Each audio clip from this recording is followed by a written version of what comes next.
Olá pessoal, na aula de hoje nós vamos analisar a figura da coação nos negócios jurídicos. O que é a coação? Primeira coisa que a gente precisa deixar claro, a coação estudada nos artigos 151 a 155 do Código Civil é uma violência psicológica, é ameaça, tá certo? Então, nós não estamos falando de agressões físicas, nós estamos falando de ameaças. A ameaça é violência psicológica, que é exercida sobre um indivíduo, sua honra, os seus bens. Tá certo? Então, primeiro detalhe, a coação é violência psicológica, exercida sobre o indivíduo, sua honra, os seus bens, para forçá-lo contra sua vontade a praticar um ato ou realizar um negócio jurídico. Tá certo? Então, não podemos confundir coação com agressão física, com ameaça física. São exemplos de coação: ameaçar de morte uma pessoa, tá certo? Apontando para ela um revólver, a fim de que ela assine um contrato. Ameaçar um aluno de reprovação, né? Caso ele não torça para o time de professor. Então, são todas situações. Eu ameaço, certo? Então, a pessoa tem uma escolha. Ou ela se submete a situação, né? Ou ela sofre um mal. Então a pessoa tem uma escolha. É diferente da agressão física. A agressão física a pessoa não tem uma escolha, a pessoa tem um reflexo, tá certo? É o caso onde se agarra o braço de alguém, a pessoa tem um reflexo. Quando você tem uma agressão, tapas, pontapés, a pessoa tem um reflexo. Ela não tem uma manifestação de vontade. Então que fique bem claro que sempre que a gente está falando de ameaça, tá certo? De coação, sempre são ameaças psicológicas. Então, coação física e coação moral é a primeira classificação que nós temos. Coação física, então, violência física; coação moral, violência psicológica.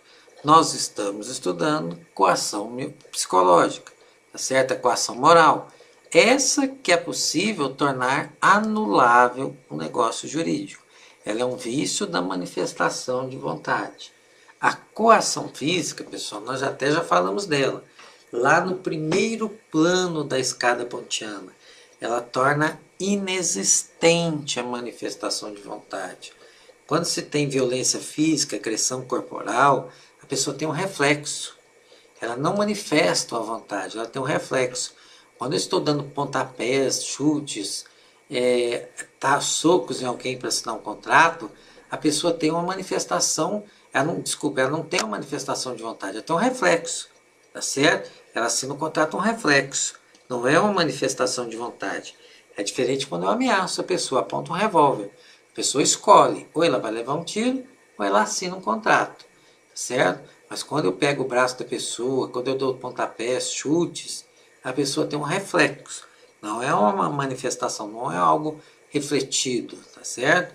Então a coação física, ela está lá no primeiro plano. Ela torna um negócio jurídico inexistente, tá certo? A gente não pode confundir coação como coação física. Essa coação, nos artigos 151 a 155, são ameaças. Combinado? Então vamos ver alguns exemplos aqui para não deixarmos dúvidas. A obtenção da impressão digital do analfabeto agarrando seu braço à força. Isso é coação física ou coação moral? Trata-se então de coação física. Meu negócio jurídico simplesmente não existe. Eu não posso falar nem que ele é nulo, nem que ele é anulável. Ele simplesmente não existe. Assaltante que aponta uma arma para a vítima, propondo-lhe que passe a bolsa ou morra. Então faço uma ameaça e aí a vítima tem escolha: eu passo a bolsa ou eu morro. Trata-se de coação moral ou coação física? Pense aí. Lá vai a resposta então. Coação moral é uma mera ameaça. Então trata-se de negócio jurídico anulável, tá certo? E olha que interessante, pessoal, é negócio jurídico anulável. Então, nesse caso, o assaltante que aponta uma arma para a pessoa, ou um contrato, né? Vamos imaginar um contrato que é feito sobre a mira de uma arma de fogo. Se a vítima não propõe uma ação de anulação em 4 anos, esse contrato se torna perfeitinho, hein, pessoal? Vamos ver um outro exemplo aqui. A obtenção da assinatura em um contrato mediante chutes e pontapés no aderente. Trata-se de agressão física ou de mera ameaça? Trata-se de agressão física. Então, estamos falando de coação física. Meu negócio jurídico não existe. Pessoa que assina um contrato mediante chutes, pontapés, ela está tendo nada mais do que um reflexo, tá certo? Ela não está refletindo, analisando, eu vou sofrer o dano ou vou recusar a assinatura. Não, é um reflexo, tá certo? Então a gente fala em negócio jurídico inexistente. Outro exemplozinho. Uma noiva que recebe um tapa na cabeça e o movimento, aquele movimento para frente, daí advindo, é considerado um sim. Isso é coação moral ou é uma coação física? Responda aí. Essa é bem fácil, né? Trata-se de coação física. Meu negócio jurídico não existe. O casamento é inexistente. Eu não preciso entrar com anulação de casamento. Meu casamento nunca existiu, tá certo? Não tem prazo para eu pedir a nulidade desse casamento, porque é um casamento que não existe. Eu preciso só pedir a declaração da inexistência desse casamento em juízo. E por fim, um namorado que ameaça se suicidar ou colocar fogo na casa da namorada, caso ela não se case com ele. Isso seria ameaça ou isso seria agressão física? E aí vocês têm a resposta. Obviamente, trata-se de uma ameaça. Se é ameaça, a gente está falando de coação moral, tá certo? Então, se ela se casar em virtude da ameaça sofrida, trata-se então de um casamento anulado. Ficou claro isso, certo, pessoal? Então, vamos adiante. Coação substancial, coação acidental. Aqui estou eu novamente falando de elemento substancial, elemento acidental. Nós já falamos isso na figura do erro substancial, erro acidental.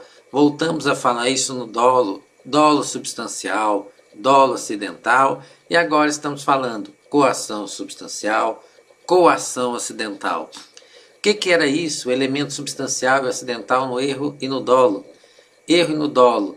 Eu não teria feito o negócio jurídico se não fosse graças ao erro e ao dolo. E na coação é a mesma coisa. Eu não teria feito o negócio jurídico se não fosse a ameaça sofrida. Então se trata de coação substancial. E a coação acidental? O que era o erro ou dolo acidental? Eu até teria feito o negócio jurídico, mas teria feito por outra forma. Eu só fiz o negócio jurídico daquela forma graças ao erro ou dolo. E na coação é exatamente a mesma coisa. Eu até queria fazer um negócio jurídico, só que graças à ameaça eu fiz do jeito que eu fiz. Se não fosse ameaça, eu teria feito, mas teria feito de uma forma um pouco diferente. Essa é a diferença de coação substancial e coação acidental. Nós já falamos tanto de elemento substancial e acidental que já está ficando até chato, né? Mas vamos lá, vamos ver uns exemplos e vocês vão tirar isso de letra. Uma mulher que só aceitou se casar em virtude das ameaças de morte do seu então noivo.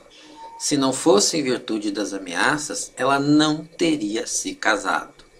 Coação substancial ou coação acidental?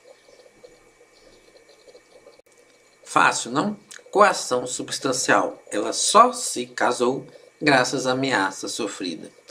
Um credor que ameaça seu devedor de morte, caso não financie sua dívida com juros mensais de 20% ao mês, e a negociação é assim feita. O devedor até desejava ter financiado mesmo a sua dívida, porém com juros menores, só tendo aceitado os altos juros em virtude da coação sofrida. Pergunto a vocês, coação substancial ou coação acidental? Detalhe, o devedor queria renegociar a dívida, mas só renegociou naquele patamar graças à ameaça sofrida. Então, coação substancial ou acidental?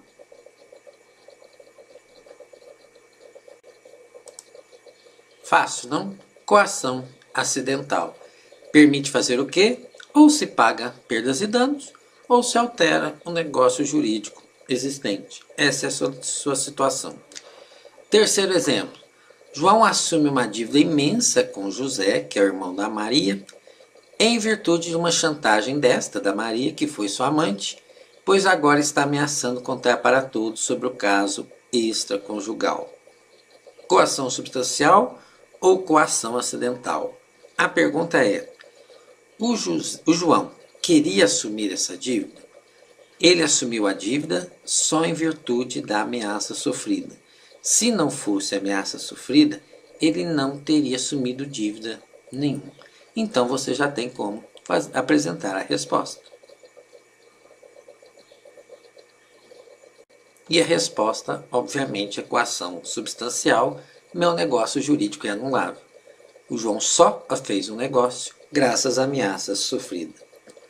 E o outro exemplo, Joaquim, precisando de um local para morar, ameaça de morte seu primo Luciano, obrigando a alocar um imóvel por um preço irrisório. Luciano até locaria o imóvel para Joaquim, mas só o fez por aquele preço em virtude da ameaça sofrida. Coação substancial ou coação acidental?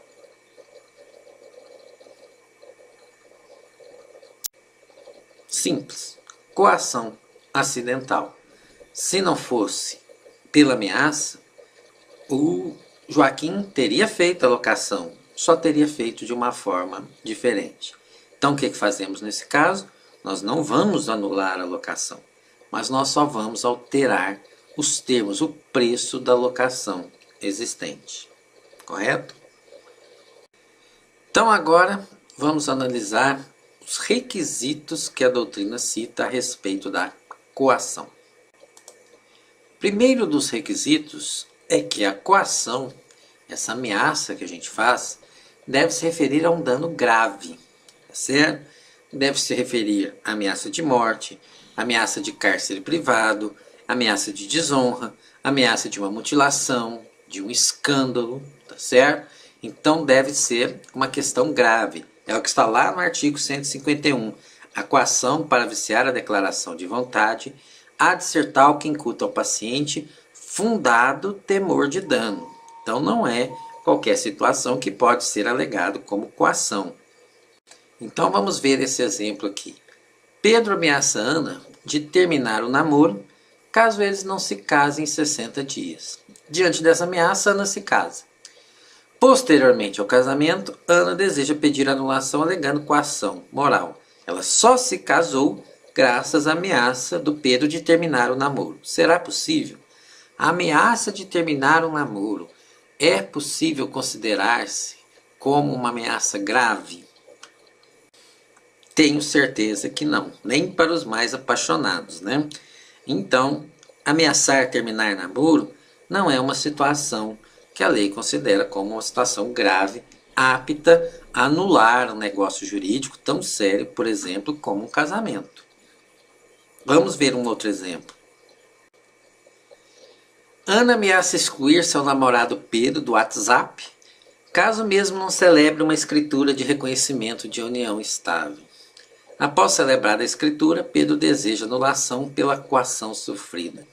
Ameaçar alguém de excluir do WhatsApp seria uma coação moral grave?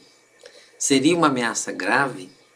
Seria-se fundado o temor de dano iminente e considerável que o artigo 151 fala? Pessoal, tenho certeza que não. Certo? Ameaçar alguém de excluir do WhatsApp está muito longe de ser um dano grave a permitir a anulação de um negócio jurídico. Então, quando estamos falando de anulação, isso tem que ser um dano, realmente ameaça de um dano grave mesmo, como matar alguém, como lesar o patrimônio de alguém, como ferir a honra de alguém. Então tem que ser situações realmente graves, combinado? Não podemos esquecer um alerta muito interessante que a doutrina faz quando a gente estiver analisando a gravidade da coação moral, certo? E o que é esse alerta? a gente não pode deixar de analisar o ser humano real, o ser humano concreto. Lembra daquele princípio da concretude que os estudantes de direito civil estudam na sua primeira aula de direito civil?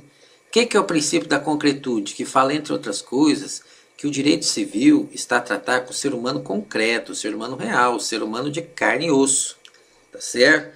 Então, quando eu for analisar se uma situação é grave, eu tenho que ver o ser humano concreto. Então, eu tenho uma situação aí, como está no slide de vocês. Um homem ameaça uma mulher para ele assinar um contrato. Esse negócio jurídico é anulável? No caso aí que nós temos nós temos um rapaz de físico invejável, né, ameaçando uma garota. Então, a ameaça de um homem para uma mulher, tá certo? Uma jovem, para ela assinar um contrato, é considerado uma coação grave? Nesse caso aí que nós estamos apresentando, até poderia ser mesmo, tá certo? Nós temos um rapaz mais velho ameaçando uma adolescente. Então pode sim ser considerado uma coação grave. Todavia, nem sempre vai ser assim. Imaginem se eu trocar essa moça e colocar uma outra mulher. E esse rapaz chega e fala para essa mulher que está aí, que é uma famosa lutadora. Fala, se você não assinar o contrato, eu vou te bater. Existe alguma ameaça de dano real e dano grave nessa situação? Só se for para ele, não é mesmo? Então, não é uma situação que o direito aceitaria para anular um contrato. Então, apesar da brincadeira, o que nós queremos dizer para vocês? Quando a gente for analisar a coação moral, quando a gente for analisar a gravidade da situação, a gente tem que analisar as pessoas envolvidas, certo? É o que está lá no artigo 152 do Código Civil. No apreciar a coação, ter-se ao encontro o sexo, a idade, a condição, a saúde, o temperamento do paciente, da vítima e todas as demais circunstâncias que possam influir na gravidade dela.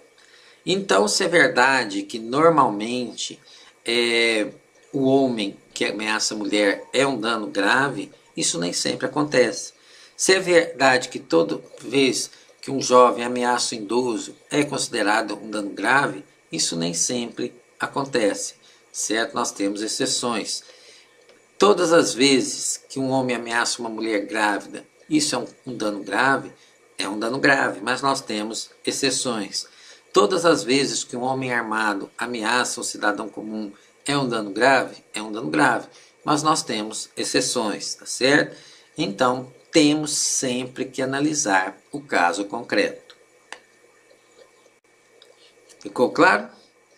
Outro alerta lá do artigo 153 do Código Civil, lá nas partes que estão em detalhe. Não se considera coação o simples temor reverencial. O que seria temor reverencial? Temor, medo. Reverencial vem de reverência, vem de respeito. Então, não posso alegar como coação aquele medo com relação às pessoas que eu devo obediência, que eu devo respeito. É o meu pai, é meu chefe, meu patrão, aquela pessoa que é hierarquicamente superior a mim. Então, por exemplo, o empregado, a alegação do empregado de que comprou o carro do patrão para não desagradá-lo. Eu compro o carro da minha patroa, tá certo? E depois me arrependo e peço a anulação dessa compra e venda, dizendo que eu me senti coagido. Por quê? Porque ela é minha patroa e a minha patroa estava precisando vender o carro e eu tinha receio de que ela poderia ficar mal satisfeita se eu não comprasse o carro dela. Eu não posso usar essa alegação. Isso se chama temor reverencial. Medo de desagradar as pessoas que a gente deve obediência ou respeito. Alegação do filho de que doou R$ 1.000 para o seu pai para que este não achasse sem afeto.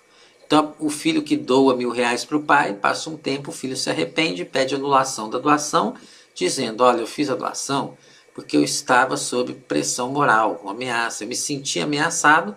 Por quê? Porque meu pai poderia me achar um filho ingrato se eu não fizesse a doação. E agora eu quero esses R$ 1.000 de volta. Isso se chama temor reverencial, isso não pode ser alegado para anular um negócio jurídico. É lógico que se o pai ameaçar o filho, tá certo? Olha, meu filho, você vai me doar R$ 1.000, senão eu te mato. Não é a figura que nós estamos estudando, tá certo? Aí nós temos uma ameaça real mesmo, uma ameaça grave. Mas não é isso que nós estamos estudando.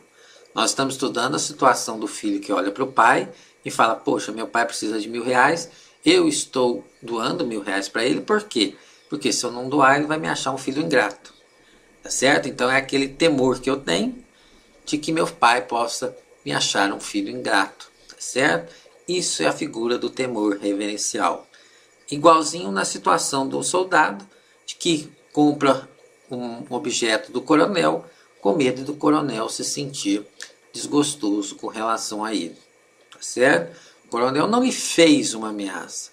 Ele que naturalmente se sentiu ameaçado, por quê? Porque o coronel é um superior hierárquico e, em virtude disso, ele se sentiu coagido a fazer a compra, certo? Depois pode pedir anulação, porque ele se sentiu coagido, porque ele era de um posto inferior ao coronel, nem pensar, certo? Se o coronel fizer uma ameaça velada, aí é outra situação, mas não é essa situação que nós estamos estudando aqui. O coronel não fez ameaça nenhuma. O soldado é que se sentiu coagido só pelo fato de ser hierarquicamente inferior. Correto? Outra situação, outro requisito da coação moral. Toda ameaça, gente, para caracterizar essa coação moral, tem que ser uma ameaça injusta. Não pode ser um exercício de direito, certo? Então, por exemplo, o locador que ameaça o locatário de despejá-lo, caso este não faça o pagamento do aluguel, certo? Então, o locatário vai lá e, desesperado, faz o pagamento do aluguel e depois pede anulação do pagamento. Por quê? Porque eu estava sendo ameaçado. Ora, mas não é um direito do locador despejar o locatário que não paga? E não é um direito do locador ameaçar o locatário de despejo caso este não esteja pagando o aluguel? Com certeza que sim, tá certo? Então, é a figura que nós temos aqui. É a mesma situação, por exemplo, de um banco que ameaça o seu cliente de colocá-lo num cadastro nacional de maus pagadores, caso o cliente não negocie a dívida. E o banco liga para o cliente e fala, você tem 24 horas para negociar sua dívida, senão nós vamos inscrever seus dados nos cadastros do SPC e do Serasa. O cliente vai até o banco, faz a negociação e depois pede anulação. Por quê? Porque estava sendo ameaçado de ter o seu nome num cadastro de maus pagadores. Mas não é um direito do banco inserir o nome do cliente num cadastro de maus pagadores se o cliente é verdadeiramente um mau pagador? Então, pessoal, não é isso o que o direito está protegendo, tá certo? O direito não protege, não anula os contratos se é um exercício legítimo de direito. É o que está lá no artigo 153. Não se considera coação a ameaça do exercício normal de um direito. Então, quando eu estou exercendo um direito, mesmo que a outra parte possa interpretar isso como uma ameaça, isso não é considerada coação. Não autoriza anulação de negócio jurídico, porque é o meu direito ameaçar a pessoa nos estritos limites da lei. Portanto, nesse caso que nós demos aí de exemplo, nem pensar que o locatário vai conseguir anulação do pagamento realizado. Um outro exemplo muito comum, tá certo? É o pai que não registra o filho e a mãe desse filho ameaça o pai. Fala, olha, se você não fizer um contrato de plano de saúde para essa criança, eu vou entrar na justiça e pedir o reconhecimento da paternidade. Aí o pai vai lá e faz um contrato de plano de saúde, assume essa dívida em prol da criança. E depois quer pedir a anulação desse contrato baseado no fato de ter sido ameaçado pela mãe. Ora, mas não é um direito, na verdade até um dever, né, da mãe lutar pelo direito do filho? Então não se pense que poderia ser anulado um contrato desse em virtude de coação. Sem chance alguma. Outros requisitos que a doutrina aponta é que quando há uma ameaça a alguém, deve ser uma ameaça de um dano atual e um dano pelo menos iminente, tá certo? Então, é a situação. Não é coação ameaça do credor de agredir o devedor se não pagar dentro de um ano. Ora, um ano, pessoal, é muito tempo para o devedor que está sendo ameaçado tomar alguma providência para cessar essa ameaça. Tá certo? Então, como também não é coação a ameaça do credor de enviar o devedor para o espaço, caso não pague. Qual é a possibilidade de verdadeiramente se enviar uma pessoa para o espaço, né, no sentido literal da coisa, caso não se realize o pagamento, tá certo? Então, quando estamos falando, a doutrina fala para nós que o dano deve ser atual ou iminente, deve ser um dano que é possível de acontecer, então não tem jeito de eu mandar o cidadão para o espaço, tá certo? Da mesma forma, deve ser um dano próximo, deve ser um dano imediato ou pelo menos realizável em curto espaço de tempo. Eu volto aqui em 24 horas e te mato, eu volto aqui em 3 dias e te mato, tá certo? Eu vou te sequestrar depois de amanhã se você não me pagar, em curto espaço de tempo, que não dê para a vítima tomar medidas para se defender. Agora, falar que eu volto daqui um ano e te mato, um ano tem muito chão pela frente para que a vítima possa se proteger, tá certo? Então, não é caso de anulação de negócio jurídico. Um outro aspecto interessante é o seguinte: a ameaça deve dizer respeito à própria pessoa da vítima. Então, João ameaça matar sua esposa Maria caso ela não assine um contrato de fiança. E aí a Maria vai lá, Maria que é a própria vítima, e assina o contrato de fiança. A Maria pode pedir anulação em virtude de coação moral? Sem dúvida nenhuma, é o caso mais comum que se tem, certo? É o artigo 151 lá, onde está destacado aí no slide de vocês, a sua pessoa, a coação praticada contra a própria pessoa da vítima. Também é considerada coação, permite anulação do negócio jurídico quando é pessoa da família da vítima. E normalmente aqueles parentes até o 4º grau, aqueles parentes que herdam, tá certo? Na linha reta infinito e na linha colateral até o 4º grau, tá certo? Então Pedro ameaça sumir com a filha da Ana, caso esta não lhe doe seu automóvel. A Ana doa o automóvel para o Pedro e depois pede anulação. É possível? 100% possível, sem problema algum, tá certo? Por quê? Porque a filha da Ana é familiar da Ana, tá certo? Está lá a sua família, no artigo 151, autorização expressa nesse sentido. Outra situação, aos bens da vítima. Então, olha só, José ameaça colocar fogo no carro da Márcia, caso a mesma não assine como avalista dele. E a Márcia vai, assina como avalista para se livrar da ameaça e depois pede anulação do aval. Ela vai conseguir, sendo que a ameaça foi contra o carro dela, não foi contra ela pessoalmente, nem contra a pessoa da família dela? Sem problema algum. Tem texto expresso de lei nesse sentido, tá certo? A coação aos seus bens está lá na parte final do artigo 151. Tem texto expresso nesse sentido, tá certo?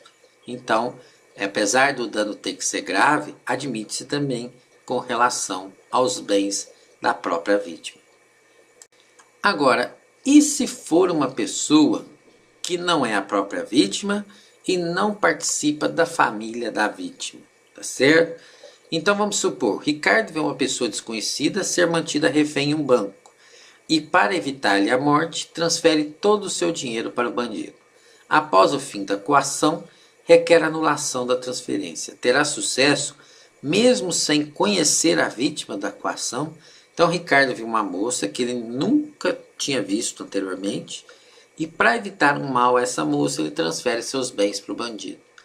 Depois que terminada a coação, ele descobre lá onde o bandido mora e pede a devolução dos bens que foram transferidos a ele. Vai ter sucesso? Quando não se trata à própria pessoa da vítima, à família da vítima ou aos bens da vítima? A resposta será: depende. O juiz vai analisar o caso concreto. É isso que está lá no parágrafo único do artigo 151. Se disser respeito à pessoa não pertencente à família do paciente, o juiz, com base nas circunstâncias, decidirá se houve coação. E isso, gente, inclui figuras como namorado, inclui figuras como noivo, tá certo? Que são pessoas que não participam da família da vítima. Então alguém está ameaçando a minha noiva e eu faço, para que não ocasione um mal à minha noiva, eu vou lá e transfiro o meu carro para o agressor, tá certo? Eu posso pedir anulação desse negócio jurídico? Poder pedir eu posso, mas aí o juiz vai analisar o caso concreto, tá certo?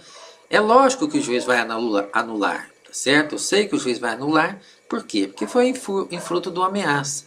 Mas o que o Código Civil diz é que o juiz vai analisar o caso concreto. O juiz vai decidir com base nas circunstâncias, tá certo? Essa é a resposta que está prevista no Código Civil. Então, para responder a nossa pergunta, o juiz analisará. Provavelmente sim, mas o juiz é que analisará. Agora, uma observação que poucos livros fazem. Imagine a seguinte situação. Ricardo, passando em uma rua, vê uma discussão entre desconhecidos, onde o cidadão ameaça colocar fogo no carro de uma moça, caso ela não lhe dê R$ 1.000. Então Ricardo entrega o dinheiro ao rapaz. Posteriormente, cessada a coação, Ricardo exige a devolução do dinheiro. Terá direito? Então olha só a situação. A ameaça, primeira questão. São pessoas que Ricardo desconhece.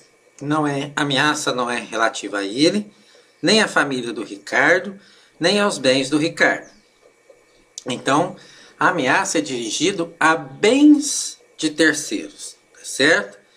Então, a questão é a seguinte: o juiz vai anular essa transferência? Olha que coisa interessante. A resposta é não. A lei não prevê a possibilidade de anulação para proteção de bens de terceiros. A proteção é só contra a pessoa de terceiros. Não estou dizendo que no nosso caso aqui o Ricardo vai perder o seu patrimônio, até porque ele agiu de boa fé e para cessar a discussão. Mas para ele ter direito a um ressarcimento do seu valor, ele vai ter que usar regras de responsabilidade civil e basear na vedação do enriquecimento sem causa. Tá certo? Então, a discussão aqui vai sair da seara da anulação do negócio jurídico e vai lá para a responsabilidade civil. Mas ele não vai conseguir fundamentar a sua pretensão em anulação do negócio jurídico advindo de coação moral. Porque, tratando-se de proteção a bens de terceiros, não encontramos essa possibilidade no artigo 151 do Código Civil. Podem ler aí a redação do artigo 151 e do seu parágrafo único e vocês não vão achar essa hipótese. Eu achei interessante trazer isso porque são pouquíssimos os autores que levantam essa consideração. Então fica aqui o nosso alerta a respeito. Combinado?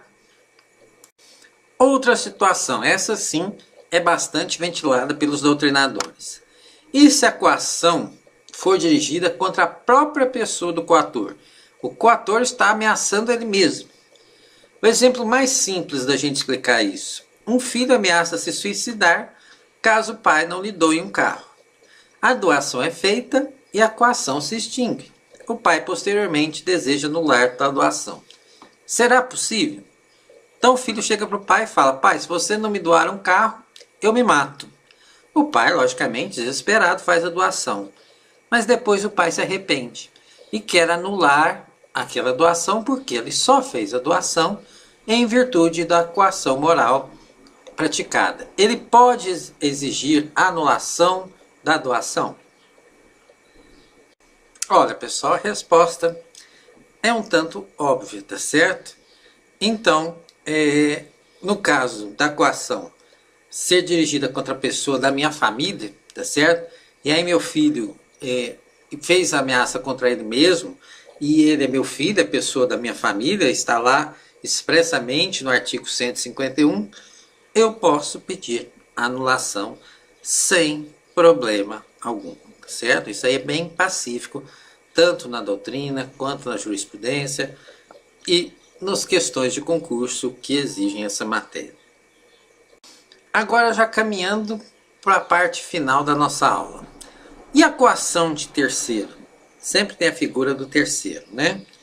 A coação do terceiro é capaz de anular o negócio jurídico? Antes de eu explicar os casos, né? Lembram daquela nossa dica que eu disse para vocês?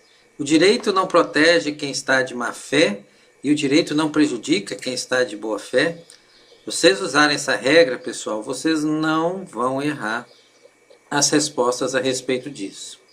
Vamos imaginar a situação aqui usando as figuras do romance Romeu e Julieta, né? O Teobaldo, que está de má fé, chega para Julieta e fala: Julieta, se você não se casar com o Mercúcio, eu vou matar o Romeu. E a Julieta se casa, a Julieta, que é a vítima, se casa com o Mercúcio. Posteriormente, a Julieta quer anular o casamento. Ela pode anular esse casamento com o Mercúcio? Sim ou não? Repetindo, vocês ainda não sabem o que o Código Civil dispôs a respeito. Vocês só sabem aquela dica que o professor Roberto disse para vocês. O direito não prejudica quem está de boa fé. E na figura aqui do casamento eu tenho a Julieta, que é a vítima, que não está de má fé, tá certo? E o de Mercúcio, que está de boa fé, tá certo? Existe alguém de má fé aqui nesse casamento? Se vocês disserem que não, você já tem a resposta. Bom, a resposta não é anular. Não existe alguém de má fé nesse casamento, tá certo? Então, não se trata de um negócio jurídico anulável. Só resta aqui a nossa querida Julieta pedir o divórcio. É o máximo que ela possa fazer. Agora, e se a gente mudar a situação? Vamos imaginar que o Mercúcio sabe da ameaça que o Teobaldo fez para Julieta, ou até participou dela. Pergunto a vocês, esse casamento é anulável? Aí nós já estamos na outra regra, o direito não protege quem está de má fé. E o Mercúcio aqui está de má fé. Esse negócio jurídico, antes da gente analisar o que o Código Civil disse a respeito, esse negócio jurídico, esse casamento, seria anulável? A resposta já é totalmente diferente. O fato do Mercúcio saber ou até participar da ameaça contra a Julieta torna o negócio jurídico anulável, tá certo? Porque nós temos uma pessoa de má fé participando deste negócio jurídico, tá certo? Então, a resposta é totalmente diferente da figura anterior. Então, é isso que o artigo 155 do Código Civil quer nos dizer, tá certo? Que subsistirá, ou seja, não se anulará o negócio jurídico se a coação decorrer de terceiro, sem que a parte a quem aproveite, no caso nosso, Larissa era o Mercúcio, né? Dela tivesse ou devesse ter conhecimento. Ou seja, se o Mercúcio não tiver conhecimento, subsistirá um negócio jurídico. Mas o autor da coação, tá certo? Aquele terceiro, responderá por todas as perdas e danos que houver causado a coação. Tá certo? Então é isso que está lá no nosso artigo 155, fundamentando o que explicamos para vocês. Agora, só para encerrarmos nossa aula, eu vou fazer uma última observação quanto ao prazo para se pedir anulação em virtude da coação moral.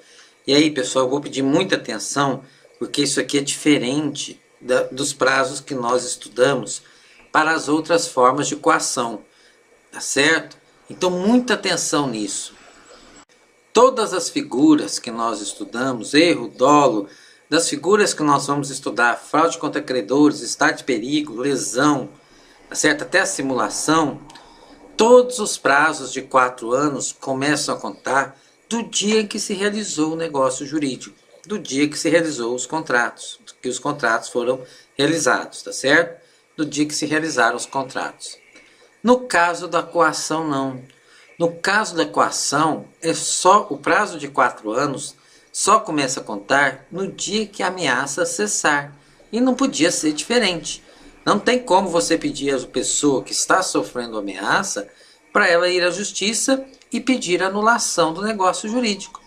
Então, por exemplo, o meu vizinho me obriga a pegar um dinheiro com ele, me faz uma ameaça que se eu não pegar o dinheiro com ele a juros de 20%, ele vai me matar. Quando é que eu posso ir à justiça e pedir anulação desse contrato? O dia que a coação cessar. Se ultrapassar 4 anos, não vai ter contado um dia. Por quê? Porque a ameaça não cessou. Nosso legislador foi muito inteligente nesse aspecto. Então, no caso da coação, o prazo de 4 anos só começa a contar no dia que a coação, no dia que a ameaça acabar. Não esqueçam dessa diferença.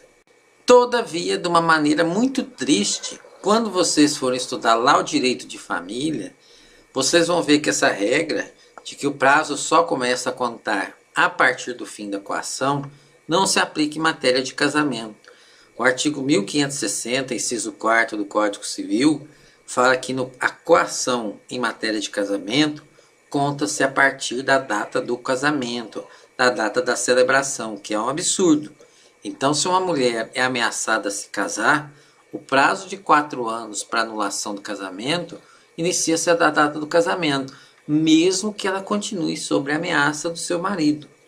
Certo? É um absurdo esse entendimento do Código Civil. Nós não vamos discutir isso agora, porque não é nossa matéria, mas isso está lá bem expresso no artigo 1560, inciso 4º do Código Civil. Certo? Então, só para que vocês não pensem que foi o Sr. Roberto explicou errado. Então, existe essa exceção. No caso da coação em virtude do casamento, o prazo de 4 anos conta-se do data do casamento, sim. Mas para todas as outras formas de coação, só a partir do dia em que a coação cessar. Tudo certo? Então, mais uma vez, agradeço vocês pela atenção e me coloco à disposição, tendo alguma dúvida, alguma contribuição, é só escrever aí para nós que a gente responde o mais rápido possível. Muito, muito, muito obrigado, pessoal.